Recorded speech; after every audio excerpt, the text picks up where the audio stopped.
Tonight, we gather in stillness to explore Book One of the Meditations, written nearly 2,000 years ago by Marcus Aurelius, Emperor of Rome, philosopher, seeker of wisdom. This book is unlike the others.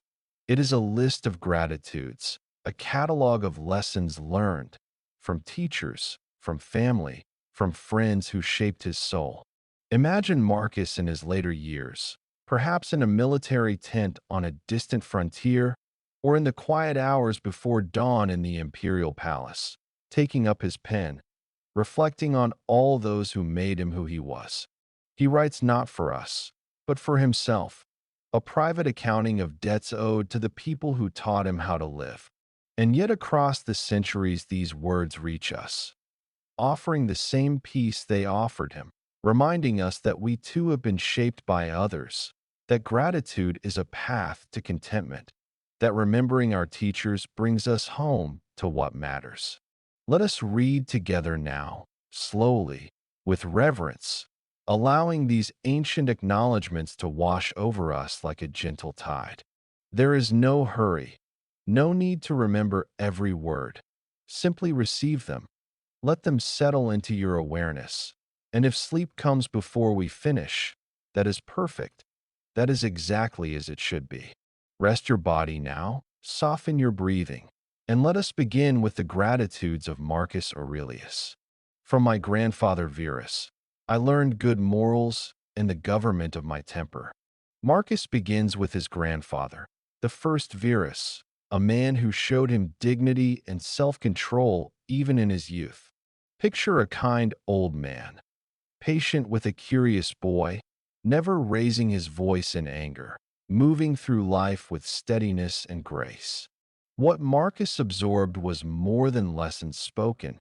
It was a way of being, the understanding that we need not be slaves to our emotions, that we can govern ourselves with gentleness. In our own lives, we might remember those who showed us composure, who met difficulty without rage, who taught us by example that peace begins within. These are the teachers who change us not through words, but through presence. Let this gratitude rest in you now, thinking perhaps of your own grandparents or elders who steadied you with their calm, breathing in their gift, breathing out thanks. Rest, breathe, continue when ready. From the reputation and remembrance of my father, modesty and a manly character. Marcus's father died when he was very young, so young that he knew him mostly through stories, through the way others spoke of him with respect and love. He learned that reputation matters, that how we conduct ourselves ripples outward, that strength and humility can coexist in a single soul. There is something touching in this, that Marcus counted among his blessings a father he barely knew, that the memory alone was enough to teach him.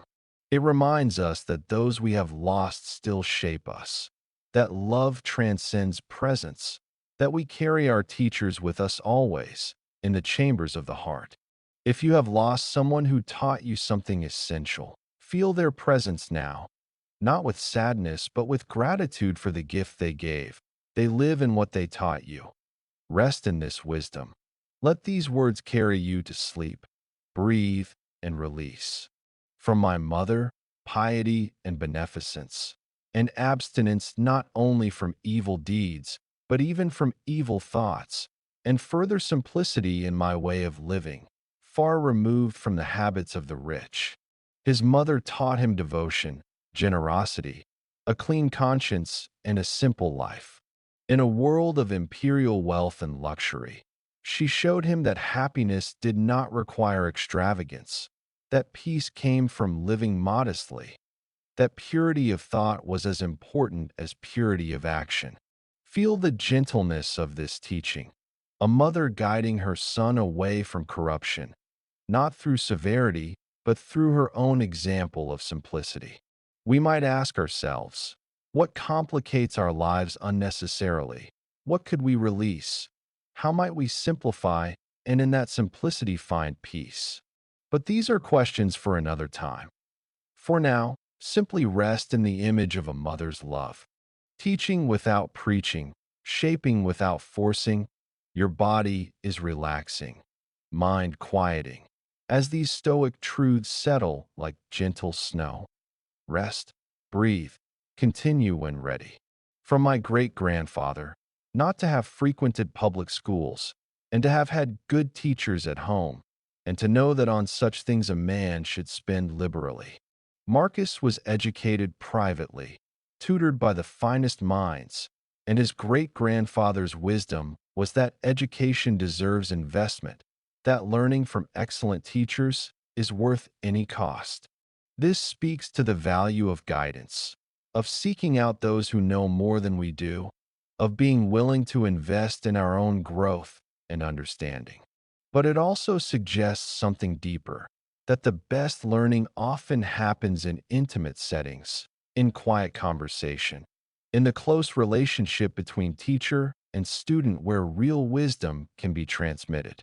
Tonight, you are learning too, not facts to memorize, but truths to absorb, letting these ancient words work on you gently, like water shaping stone over centuries. No effort needed, just receive these words. Let sleep come naturally. Rest, breathe, continue when ready. From my governor, to be neither of the green nor of the blue party at the games and the circus, nor a partisan either of the Parmularius or the Scutarius at the gladiators' fights. From him, too, I learned endurance of labor, and to want little, and to work with my own hands, and not to meddle with other people's affairs, and not to be ready to listen to slander. His tutor taught him not to get caught up in partisan passions, not to waste energy on tribal loyalties and meaningless competitions. In Marcus's time, Romans were fanatical about chariot racing, divided into factions identified by colors, blue and green. People fought in the streets over these allegiances. His teacher said, "Do not lose yourself in such foolishness. Remain above the fray." Notice how this connects to our own time. The endless taking of sides, the pressure to join teams, to identify with groups, to make enemies of those who think differently. What peace there is in stepping back, in refusing to be swept up, in maintaining your own center regardless of the swirling currents around you. His teacher also showed him the dignity of labor, of self-sufficiency, of minding his own business and not spreading gossip. Such simple wisdom, such profound peace in its application. Rest in this wisdom. Let these words carry you to sleep, breathe, and release. From Diognetus, I learned not to busy myself about trifling things, and not to give credit to what was said by miracle workers and jugglers about incantations and the casting out of demons and such things, and not to breed quails for fighting, nor to give myself up passionately to such things, and to endure freedom of speech, and to have become intimate with philosophy. Marcus learned to distinguish what mattered from what did not, to reject superstition and spectacle in favor of reason and depth. Diognetus introduced him to philosophy, opened the door to a lifetime of seeking wisdom. Think of that teacher in your own life, the one who showed you there was more, who pointed you toward depth when you might have stayed on the surface, who believed you capable of understanding difficult truths. This is the teacher to whom we owe the most, not the one who filled us with information, but the one who awakened us to wonder, to questions, to the examined life. If sleep comes, let it. No need to hear every word. Peace is the purpose. Your breathing is slow and steady now, your mind drifting on these ancient currents. Rest, breathe, continue when ready. And from Rusticus, I received the impression that my character required improvement and discipline, and not to be led astray to sophistic emulation, nor to writing on speculative matters, nor to delivering little hortatory orations, nor to showing myself off as a man who practices much discipline or does benevolent acts in order to make a display. Rusticus was one of Marcus's most important teachers, a Stoic philosopher who taught him humility and authenticity. He learned not to show off, not to practice virtue for applause, not to write fancy theoretical treatises, but to actually work on his character in private, to be good not to seem good. This is the heart of Stoicism, virtue for its own sake, goodness as its own reward, improvement as a private discipline, not a public performance. In our age of constant display, of curated lives, of performance for invisible audiences, this teaching cuts deep. What if we practiced virtue in secret, improved ourselves without announcement, were kind without needing recognition, just quietly becoming better for ourselves, for its own sake? Let this possibility rest in you, not as a burden, but as liberation. Imagine the freedom of needing no applause. Rest in this wisdom, your body sinking deeper into comfort. Let these words carry you to sleep, breathe, and release.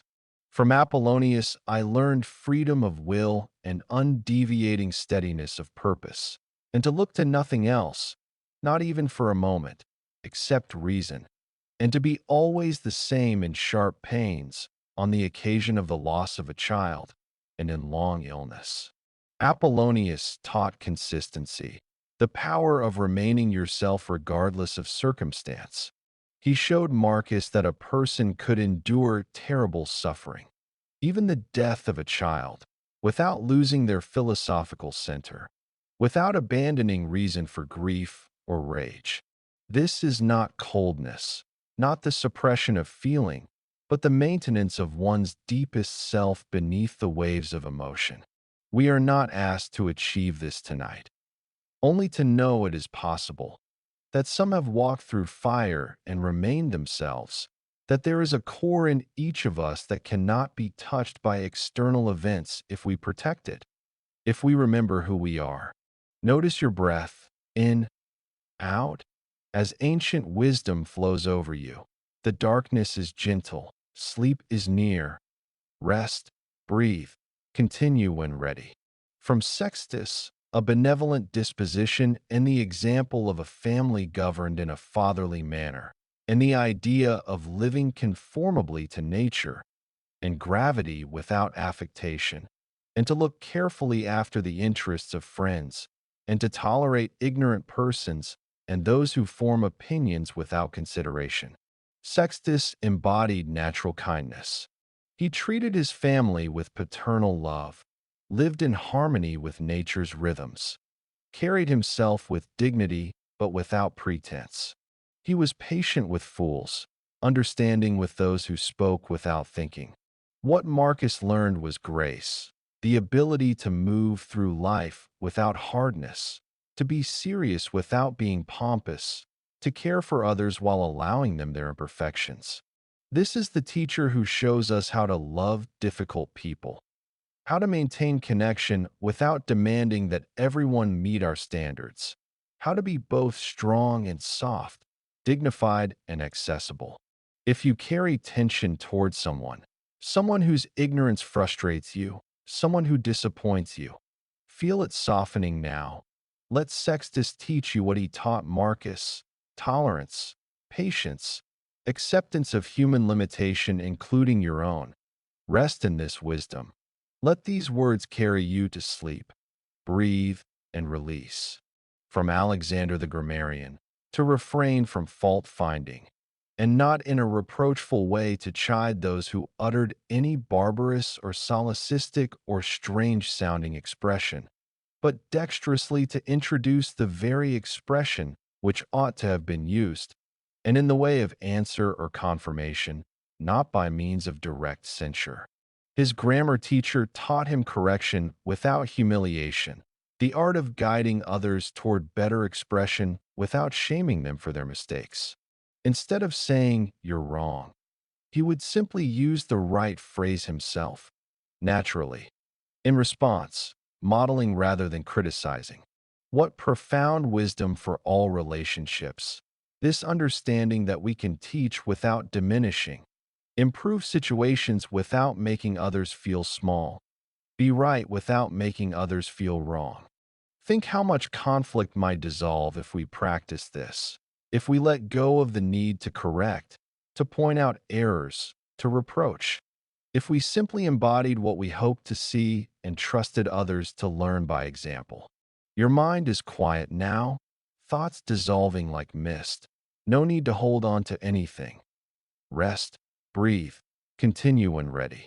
From Fronto, I learned to observe what envy and duplicity and hypocrisy are in a tyrant, and that generally those among us who are called patricians are rather deficient in paternal affection.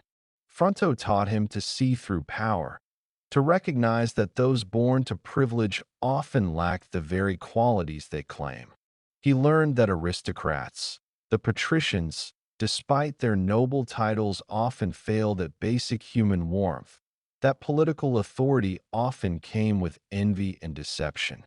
This is a sobering wisdom, the recognition that external rank tells us nothing about internal worth, that we should not be impressed by titles or positions, that we should look always to character, to actions, to the way people treat those who can do nothing for them. But there is also peace in this disillusionment. Once we see through the illusions of status, we are free, free to value what actually matters, free to bow to no one and nothing except virtue itself. Let this freedom wash over you. You need impress no one. You need bow to nothing false. Rest in your own worth, independent of rank or recognition. Your breathing is so slow and steady now. Your body so heavy and relaxed. Let these words carry you to sleep. Breathe and release. From Alexander the Platonic. Not frequently nor without necessity to say to anyone or to write in a letter that I have no leisure, nor continually to excuse the neglect of duties which our relation to those with whom we live requires by alleging urgent occupations.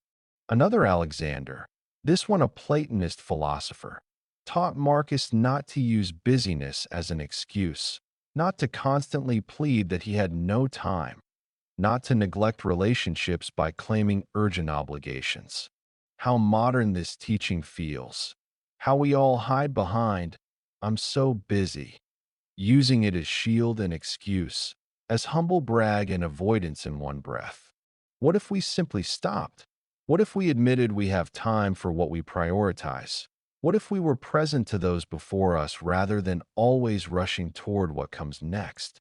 This is not a guilt trip for your many responsibilities. It is an invitation to honesty and to presence in this moment. Right now, you are not busy. You are here, lying down, breathing, receiving ancient wisdom, fully present. This is enough. This is everything. Rest, breathe, continue when ready. From Catullus, not to be indifferent when a friend finds fault, even if he should find fault without reason, but to try to restore him to his usual disposition. Marcus learned from Catullus not to dismiss friends when they criticized him, even if the criticism seemed unfair, but to work to heal the relationship, to restore harmony. This requires such humility, such commitment to connection over ego. It says that being right matters less than being reconciled, that friendship is more important than winning the argument. We can be so quick to cut people off, to say if they don't understand me, forget them, to harden our hearts when we feel misjudged. But Marcus learned another way, to persist, to reach out, to value the relationship enough to work through the misunderstanding. If sleep comes, let it.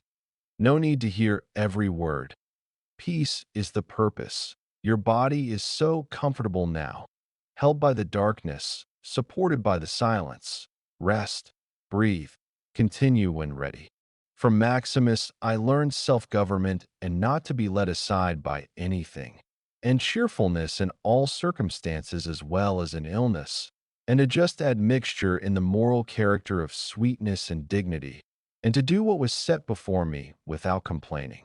Maximus embodied self-mastery and cheerfulness even in difficulty. He showed Marcus how to blend sweetness with dignity, how to be both kind and strong, and perhaps most importantly, how to do what needed to be done without complaint, without drama, without resistance. This last quality is transformative. Imagine approaching your duties not as burdens to resent, but as simply what is before you, what life is asking of you right now. You do it. You do it well. You don't complain about it, and you remain cheerful throughout because your peace doesn't depend on having easy tasks. It depends on your response to whatever tasks you have. Feel this possibility, the liberation of accepting what is, of doing what must be done with good grace, of maintaining your inner light regardless of outer demands. Rest in this wisdom. Let these words carry you to sleep. Breathe and release. From my adoptive father, mildness and unchangeable resolution in judgments maturely formed, and not to be vain about external honors, and love of labor and perseverance, and readiness to listen to those who had anything to propose for the common weal.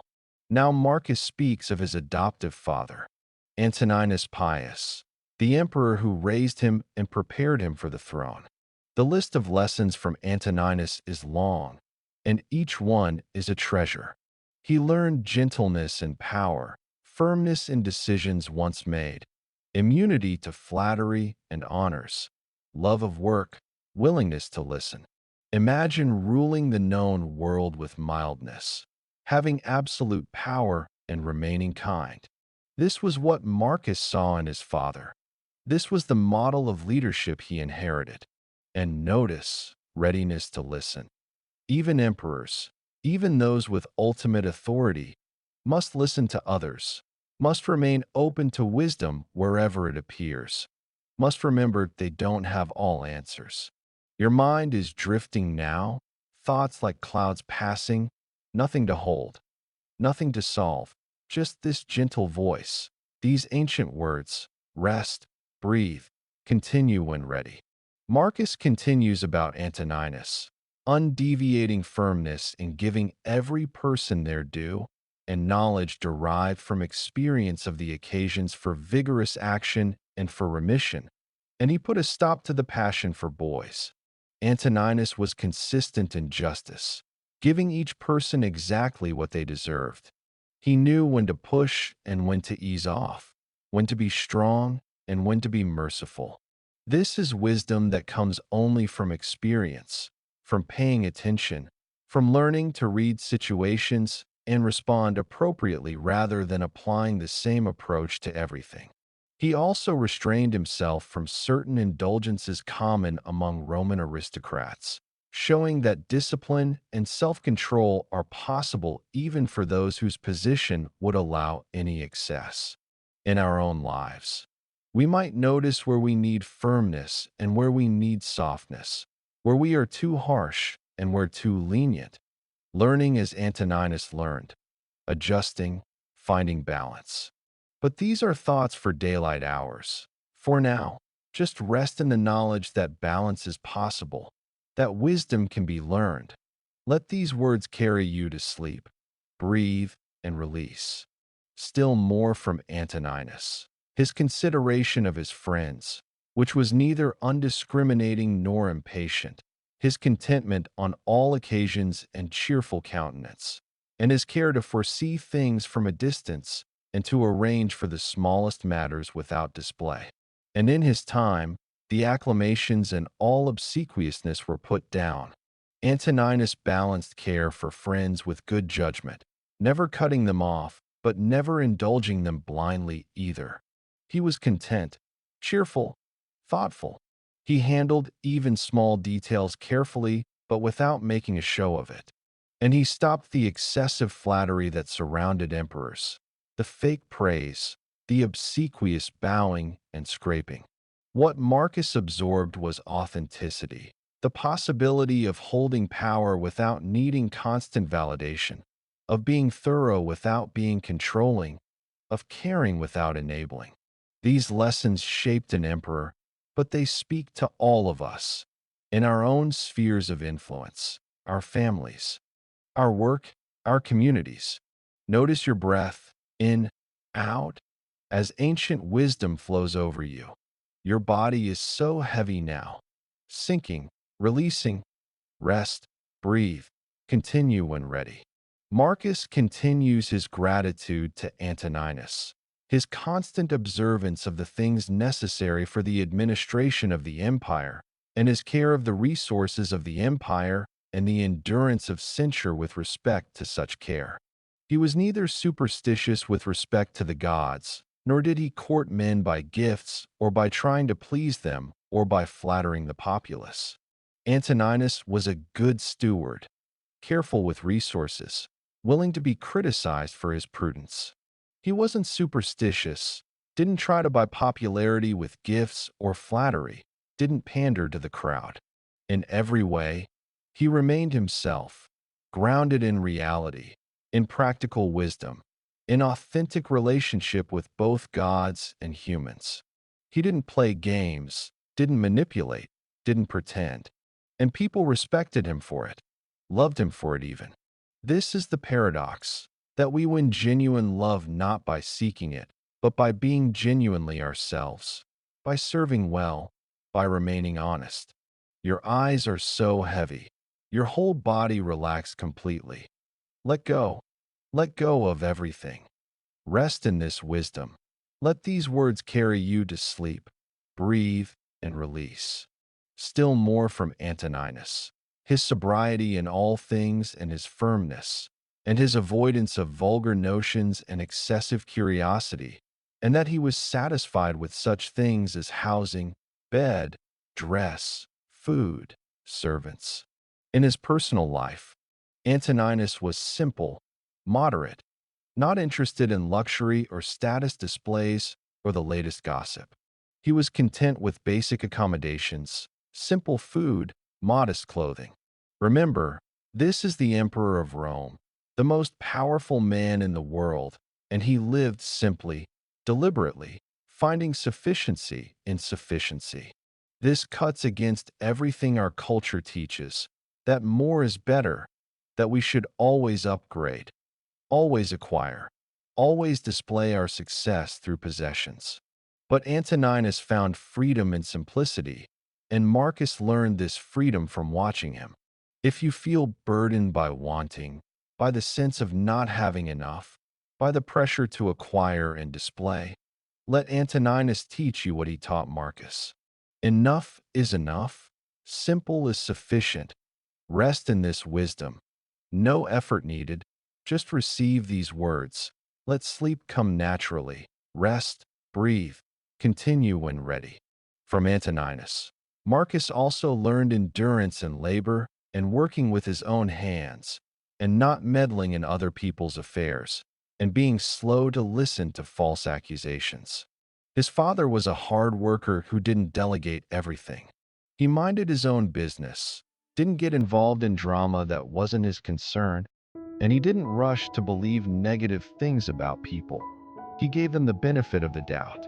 All of this points to a quality we might call groundedness, being firmly rooted in one's own work and character, not floating on gossip and speculation, not defined by what others do or say. There is such peace in this, in tending your own garden, in questioning accusations before accepting them, in working with your own hands rather than only directing others. Let yourself feel the peace of this approach, the simplicity of it. Just do your work. Be kind. Don't meddle. Don't gossip. Stay grounded in what's real and what's yours to handle. Your breathing is so slow and steady now. Your mind drifting on these ancient currents. Rest, breathe, continue when ready. Marcus continues. In Antoninus there was nothing harsh nor implacable, nor violent, nor anything which one might say was overdone. But all things were examined carefully and deliberately, and arranged in order as if he had abundance of time, without confusion, in an orderly way, vigorously and consistently. Everything Antoninus did was measured, thoughtful, orderly. He never rushed, even though he had tremendous responsibilities.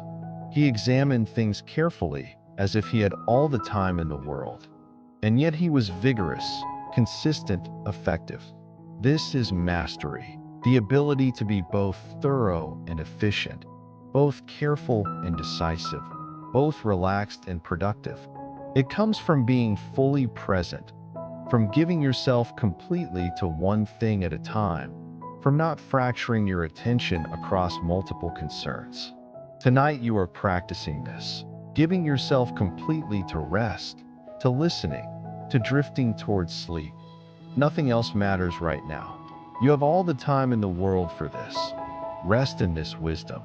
Let these words carry you to sleep. Breathe and release.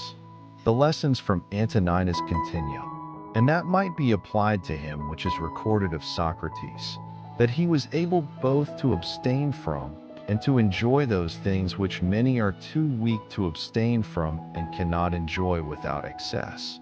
But to be strong enough to endure in the one case and sober in the other is the mark of a man who has a perfect and invincible soul. Like Socrates, Antoninus could both enjoy pleasures moderately and abstain from them easily. He wasn't dependent on anything, wasn't controlled by appetite or aversion. He had perfect freedom, choosing his responses rather than being driven by desire. This is the Stoic ideal. Not the elimination of pleasure, but freedom in relation to pleasure, the ability to enjoy without needing, to abstain without suffering. It's a kind of emotional flexibility, being at home in any circumstance, content with much or little, finding your stability within rather than in external conditions. Let this possibility rest in you, not as another thing to achieve, but as a reminder of what's possible. Your body is so comfortable now, held by the darkness, supported by the silence. Rest, breathe, continue when ready. Finally, Marcus reflects on Antoninus's illness and death, such as was shown in the illness of Maximus. The gratitude continues, even to the way his father faced death, with courage and grace, teaching to the very end. And then the list concludes. From the gods I received good grandfathers, good parents, a good sister, good teachers, good associates, good kinsmen and friends, nearly everything good. Having thanked all his human teachers, Marcus turns briefly to the gods, acknowledging that all these good people, all these relationships and lessons came as gifts. He didn't earn them, didn't create them, they were given. And in recognizing this, he completes the circle of gratitude, acknowledging that his very capacity to learn, to grow, to become who he became, depended on grace, on fortune, on factors beyond his control.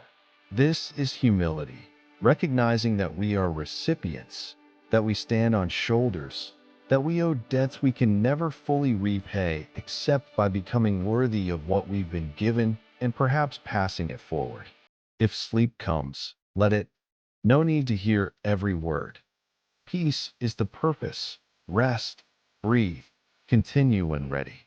And so Book 1 of the Meditations concludes this catalog of gratitudes, this accounting of lessons learned from those Marcus Aurelius loved and respected.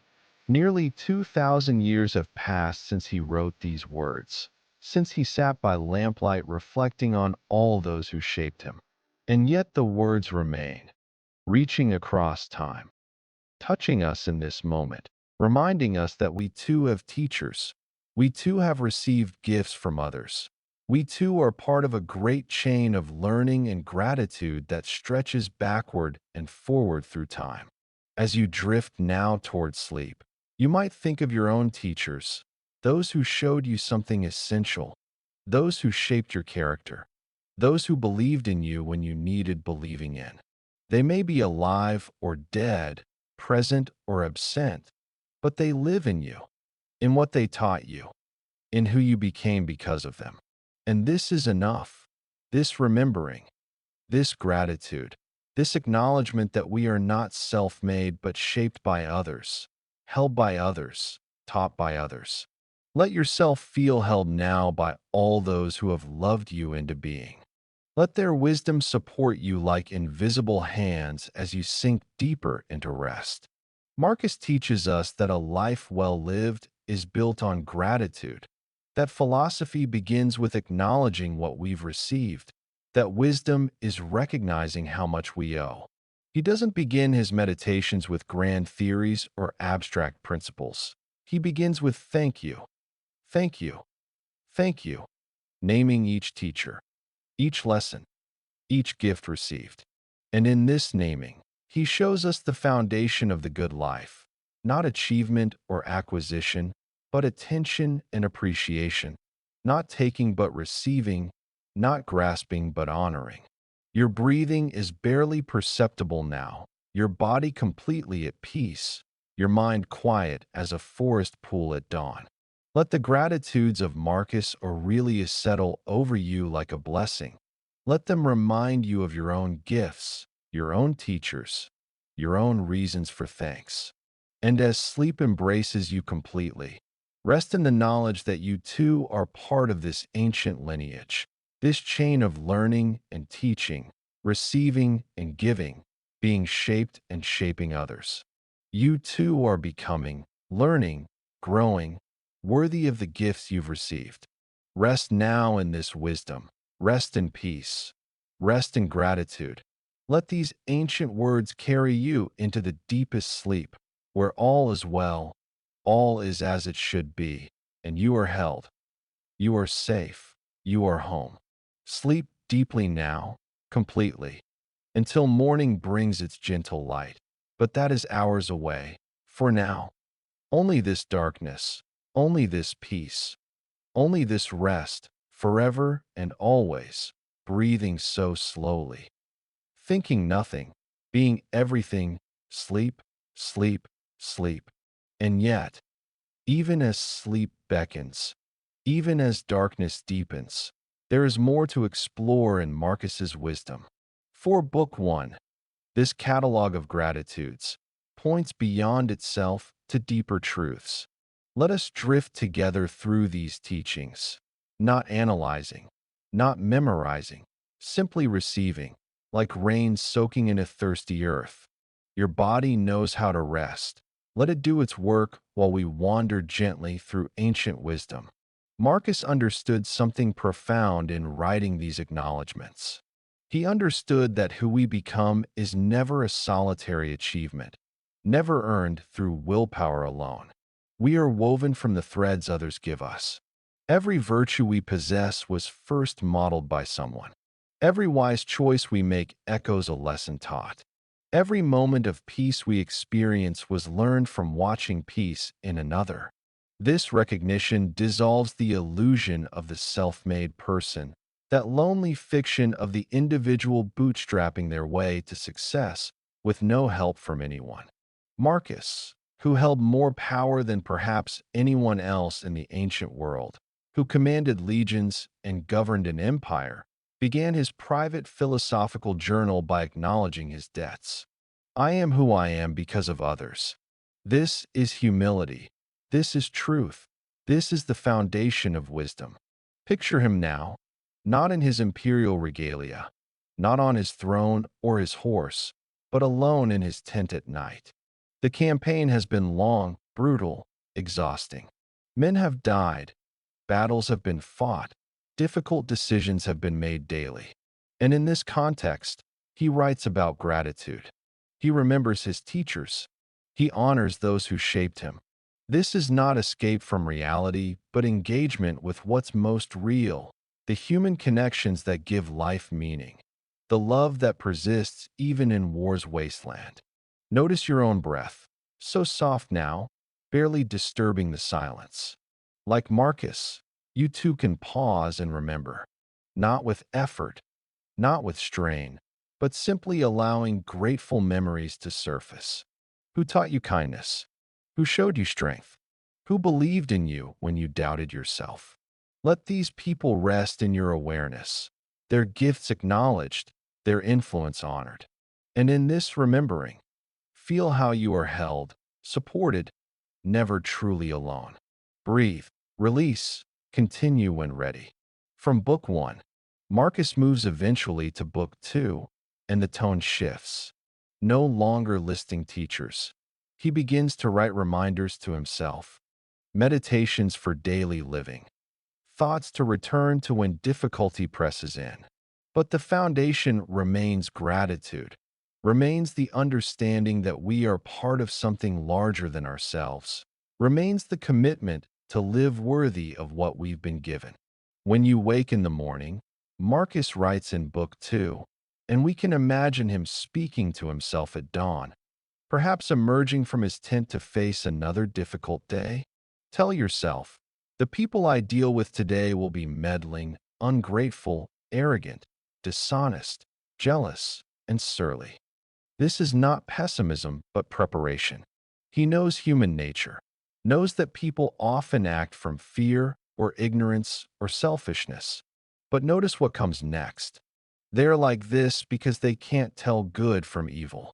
But I have seen the beauty of good and the ugliness of evil, and have recognized that the wrongdoer has a nature related to my own, not of the same blood or birth, but the same mind, and possessing a share of the divine. And so none of them can hurt me.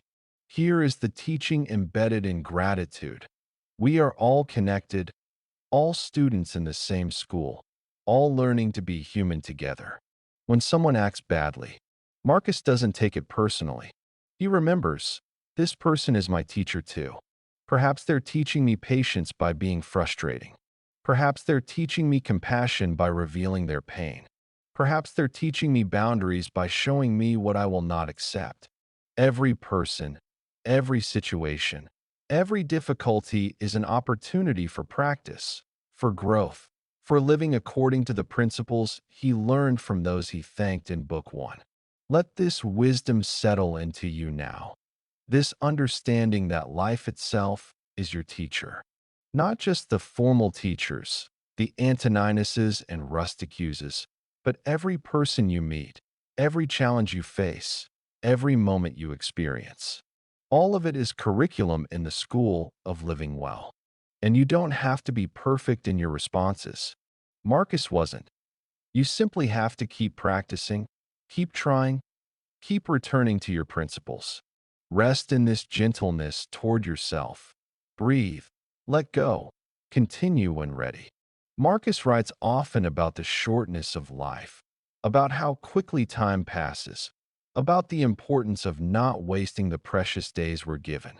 You could leave life right now, he reminds himself repeatedly. Let that determine what you do and say and think. This is memento mori. Remember death? Not as morbid obsession, but as clarifying perspective. When you remember that your time is limited, that this day might be your last, what matters? The petty annoyances fall away. The grudges seem foolish. The fears lose their power. What remains is love, is presence, is the simple gift of being alive and aware. Marcus knew this, practiced this, returned to this reminder again and again when he felt himself getting lost in trivialities. Imagine him on the frontier, surrounded by war's chaos, writing these words by candlelight. He has seen death up close, has sent men into battle knowing some would not return, has held the hands of the dying. Death is not abstract for him. It is real, immediate, certain, and yet, or perhaps because of this, he finds peace, not by denying death, but by accepting it, by using its certainty to clarify his priorities. Don't waste time arguing what a good man should be, he writes. Be one. This urgency born of mortality drives him not to anxiety, but to action, to virtue, to living in alignment with his principles moment by moment. He doesn't have time for hypocrisy, for procrastination, for saving his best self for later. Later might never come. Now is all we have. And so tonight, as you drift in this liminal space between waking and sleeping, you too can practice this presence. Not thinking about tomorrow, not replaying yesterday, simply being here, now, in this breath, this heartbeat, this moment of peaceful awareness. Let death be your teacher, not by frightening you, but by reminding you what matters. Love, connection, virtue, peace. These are available now. Only now, always now. Rest in this wisdom. Let these words carry you to sleep, breathe, and release. Marcus learned from Antoninus the importance of careful observation, of really seeing what's in front of you rather than projecting interpretations onto it. The Stoics called this examining impressions, distinguishing between facts and our judgments about facts. A simple example: someone doesn't greet you on the street. That's the fact. Your judgment might be they're angry at me, or they're rude, or they don't like me. But the fact is simply they didn't greet you. Perhaps they didn't see you. Perhaps they were preoccupied. Perhaps they're dealing with a crisis. You don't know. This practice of separating facts from interpretations prevents so much unnecessary suffering. We suffer not from what happens, but from what we tell ourselves about what happens. The Stoics understood this deeply. Choose not to be harmed. Marcus writes, and you won't feel harmed. Don't feel harmed, and you haven't been. This isn't magical thinking or denial. It's recognizing that most harm is in our interpretation, our judgment, our story. He practices this constantly. When plans go wrong, when people disappoint him, when his body aches, when duties weigh heavily, he pauses and examines. What actually happened? What am I adding to it? Is there another way to see this? Could this difficulty be an opportunity? Can I respond with virtue regardless of circumstances? This doesn't mean everything is wonderful or that suffering isn't real.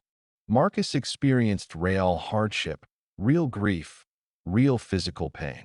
But he learned to bear these difficulties without adding the extra layer of mental suffering that comes from resistance, from wishing things were different, from believing he shouldn't have to deal with this. Reality is what it is. Peace comes from accepting that and responding wisely. Your breathing has become so quiet, so effortless.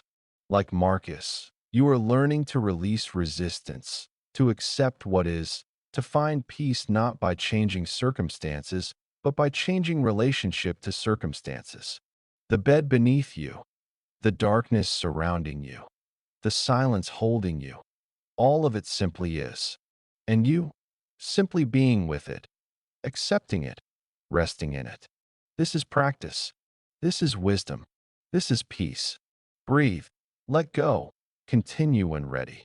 In Book 2 of Meditations, Marcus reflects on the interconnectedness of all things. All things are woven together, he writes, and the common bond is sacred. He sees the universe as a single living organism, every part connected to every other, each playing its role in the great whole. This vision brings him tremendous peace. If everything is connected, then nothing is meaningless. The smallest action ripples outward. The quietest moment of virtue matters. You don't have to be emperor to make a difference.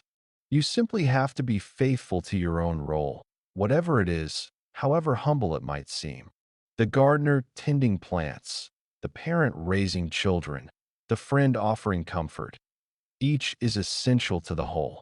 This understanding also means you're never truly alone. You're part of a vast web of life stretching backward to the beginning of time and forward to its end. The atoms that compose your body were forged in ancient stars. The breath you're breathing was breathed by countless beings before you. The wisdom you're receiving tonight traveled across 2,000 years to reach you. You are connected, woven in, part of the pattern. Marcus found great comfort in this. When he felt isolated, burdened, alone with his responsibilities, he would remember, I am part of nature. Nature flows through me. I am not separate but integral. The universe itself, through him, was doing its work. His duty was simply to align himself with that greater movement, to flow with it rather than against it, to accept his role and play it well. He writes, everything harmonizes with me, which is harmonious to you, O universe. Nothing for me is too early or too late, which comes in due time for you. Everything is fruit to me, which your seasons bring. O nature, From you are all things, in you are all things, to you all things return. This is surrender, not defeat, but alignment, not giving up, but giving in to what is, recognizing that fighting reality creates suffering while accepting it creates peace. Let yourself feel this connection now. You are not isolated, not separate, not alone. You are part of everything, held by everything, woven into the great tapestry of existence. The darkness around you is the same darkness that held Marcus as he wrote, that holds all beings throughout time. The peace you're feeling is the peace that waits for everyone who stops resisting, who accepts, who surrenders to what is. Rest in this cosmic connection. Breathe with the universe. Let go completely. Continue when ready. Marcus was deeply committed to doing his duty, fulfilling his role, meeting his responsibilities. But he learned from Antoninus how to do this without resentment, without the feeling of being burdened or put upon. Antoninus showed him that duty could be done joyfully, that service could be its own reward, that you could give fully without keeping score or expecting thanks. At dawn, Marcus writes, when you have trouble getting out of bed, tell yourself, I have to go to work as a human being. What do I have to complain of if I'm going to do what I was born for, the things I was brought into the world to do? He doesn't see his imperial duties as burdens imposed on him, but as opportunities to practice virtue, to serve, to live according to his nature. This shift in perspective transforms everything. When you see your work as your practice ground, your relationships as your training, your difficulties as your curriculum, then nothing is wasted. Everything becomes meaningful. The most mundane task done with full presence and care becomes a form of meditation, a way of living philosophy, a practice of virtue. He continues, or is this what I was created for? To huddle under the blankets and stay warm? But it's nicer here. So you were born to feel nice? Instead of doing things and experiencing them, don't you see the plants, the birds, the ants and spiders and bees going about their individual tasks, putting the world in order as best they can? And you're not willing to do your job as a human being. There's humor here, gentleness. Marcus is not harsh with himself, but he's also clear. We have work to do, not for glory or reward or recognition, but because it's our nature, because we're part of the whole, because we have gifts to give and a role to play. And there's deep satisfaction in this, in doing what's yours to do, in giving your best, in serving the whole through your particular contribution. Your body is so heavy now, so relaxed, doing its work of resting while we explore this wisdom. You too have work, have gifts, have a role only you can play. But that's for tomorrow. Tonight your work is simply this, resting, receiving, allowing wisdom to seep in while you sleep. And you're doing it perfectly. There is nowhere else to be, nothing else to do. This rest is your practice right now. Breathe, sink deeper, continue when ready. One of the most beautiful aspects of Marcus's philosophy is his practice of the view from above. When caught in the details and difficulties of daily life, when everything seemed overwhelming and important and urgent, he would practice pulling back, zooming out, seeing from a wider perspective. Think of the whole universe, he writes, of which you are an infinitesimally small part. Think of the whole extent of time, of which you have been assigned a brief and fleeting moment. Think of that which is fated, and how small a part of it you are. This could sound depressing, making yourself feel insignificant. But Marcus experienced it differently. It brought him peace.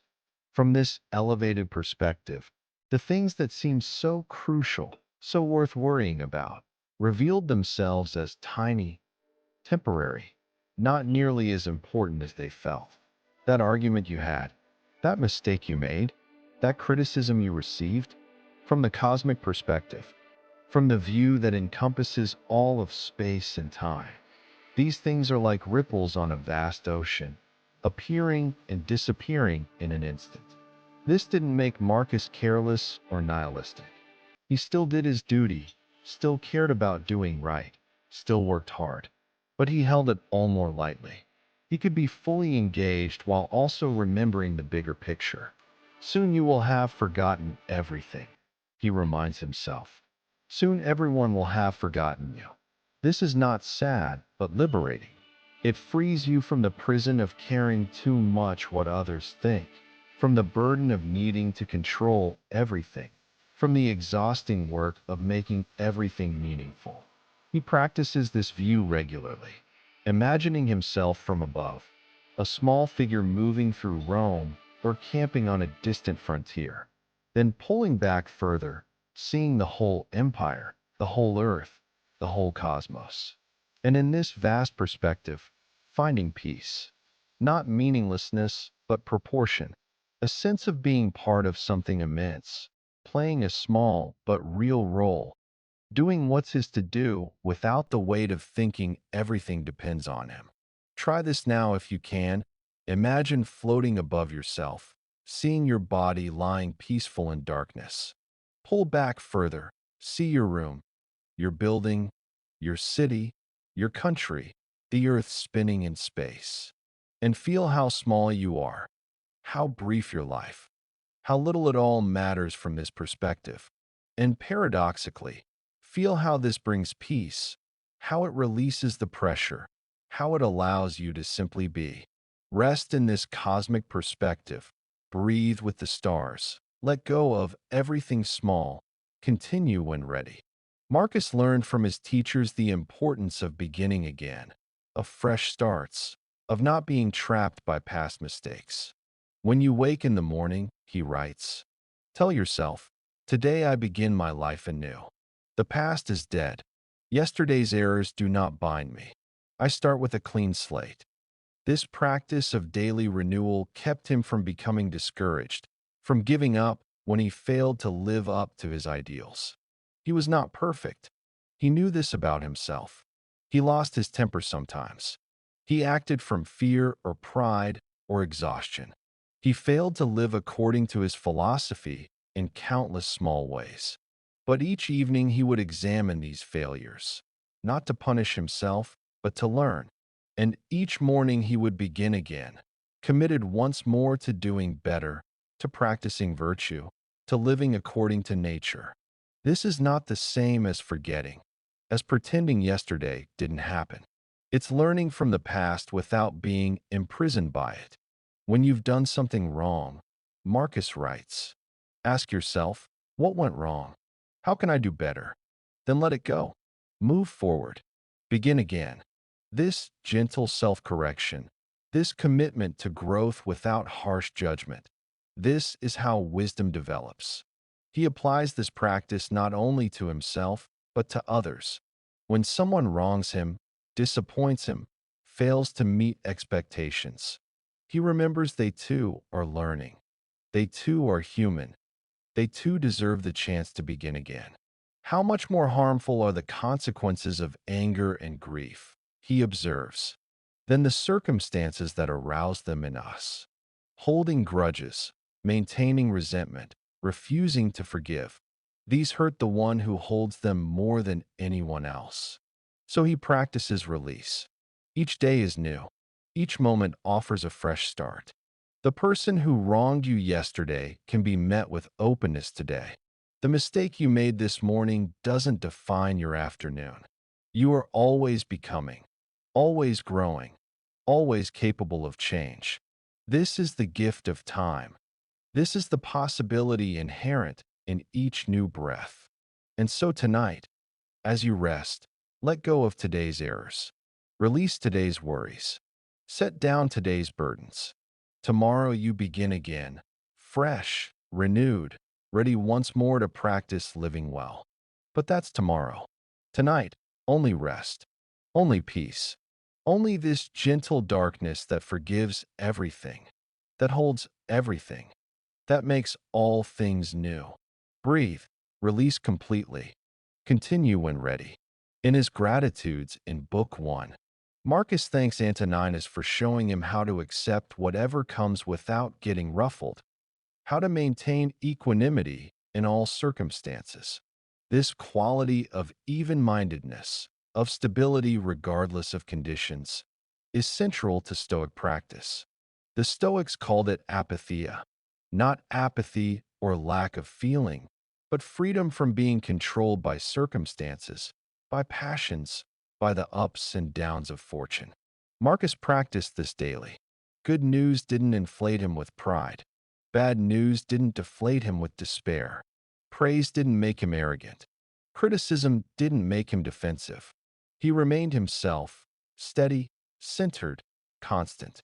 Not because he didn't care, but because he cared about the right things, things within his control, his own character, his own choices, his own responses.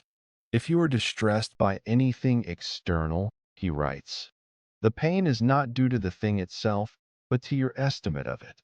And this you have the power to revoke at any moment. This is radical responsibility, not for what happens to you, but for how you relate to what happens. You can't control events, but you can control your judgments about events. And in that control lies freedom. He practices this with everything. When his body hurts, he doesn't add mental suffering by resisting the pain, wishing it away, believing it shouldn't be there. The pain is what it is. He observes it, breathes with it, accepts it. When political enemies attack him, he doesn't waste energy on anger or plotting revenge. They do what they do. He simply continues doing what's right, maintaining his integrity, staying true to his principles. This equanimity is not coldness or detachment.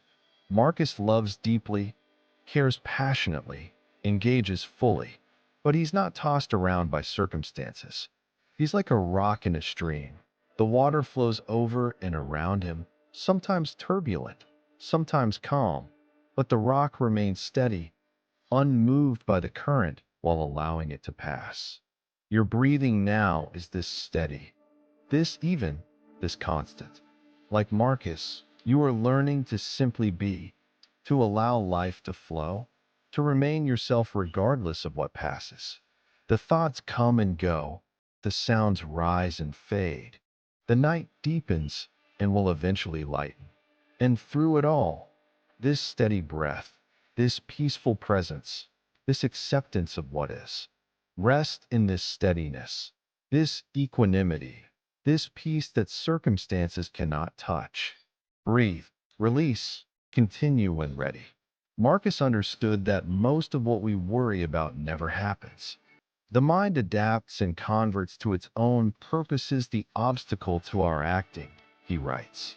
The impediment to action advances action.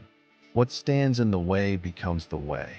This is one of his most famous insights, that obstacles are not roadblocks, but opportunities, that difficulties are the very material through which we develop strength and virtue. When things go wrong, when plans fail, when obstacles appear, Marcus doesn't see disaster but curriculum. What is this trying to teach me? How can I grow through this?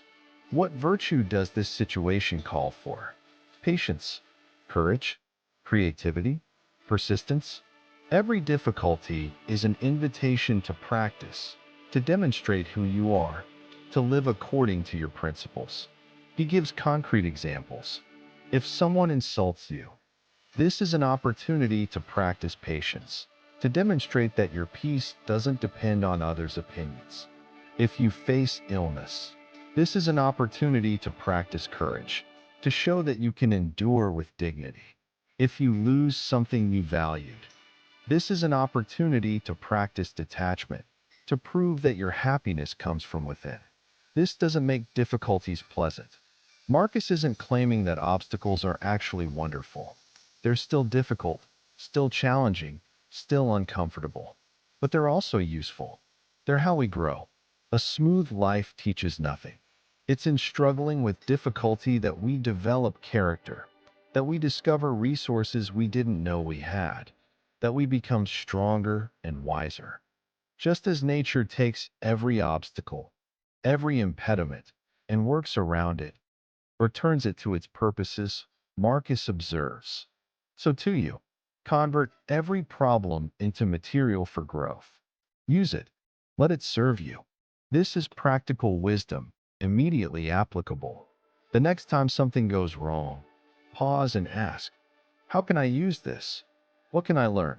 How might this be helping me become who I want to be? And so, as you rest tonight, if you carry any difficulties, any worries, any obstacles, let them rest beside you. Not as enemies, but as teachers. Not as punishments, but as opportunities. Life is not against you. It's simply presenting you with your curriculum, with the exact challenges you need to grow. Trust this. Accept this. Rest in knowing that you are being shaped, refined, made stronger through difficulty. Breathe. Let go. Continue when ready. The night is very deep now. Hours have passed in this gentle exploration of Marcus's wisdom. The ancient emperor has shared with us his gratitudes, his practices, his hard-won insights about living well. Through his words, we have touched something timeless, something that speaks as clearly to us tonight as it spoke to him 2,000 years ago. For human nature doesn't change. The questions remain the same. How do we live well? How do we find peace?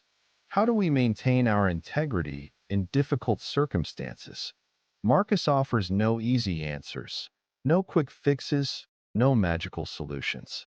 What he offers is practice, daily commitment, gentle persistence in trying to live according to wisdom. He offers himself as example, not perfect but sincere, not successful in every moment but committed to beginning again, not free from difficulty but able to meet it with equanimity. And perhaps most of all, he offers gratitude as foundation, beginning with thanks, recognizing what we've received, acknowledging the teachers who shaped us, understanding that we are woven together, interdependent, connected across time and space in the great project of learning to be human. Your breathing is barely perceptible now, suspended in that space between waking and sleeping where wisdom settles deepest. Let these teachings rest in you, not as information to remember, but as seeds planted in darkness, growing in silence, ready to bloom when needed. You need do nothing. Simply rest. Simply receive. Simply trust. Marcus Aurelius watches over you across the centuries. His meditations, written for himself, have become a gift to all who seek wisdom. Tonight they have been your companion, your teacher, your guide into peaceful rest. And tomorrow, when you wake, their influence will remain subtle, quiet, shaping how you meet the day, how you respond to challenges, how you treat others, how you maintain your center. But that is tomorrow. For now, only this darkness, only this peace, only this profound rest. Sleep now in the wisdom of the philosopher-emperor. Sleep knowing you too are learning, growing, becoming. Sleep held by ancient truth, embraced by timeless peace. Sleep, sleep, sleep, deeply, completely, until morning comes with its gentle light. But that is hours away. For now, only rest, only peace, only the infinite kindness of sleep embracing you completely. Breathe and release everything, and sleep, sleep, sleep.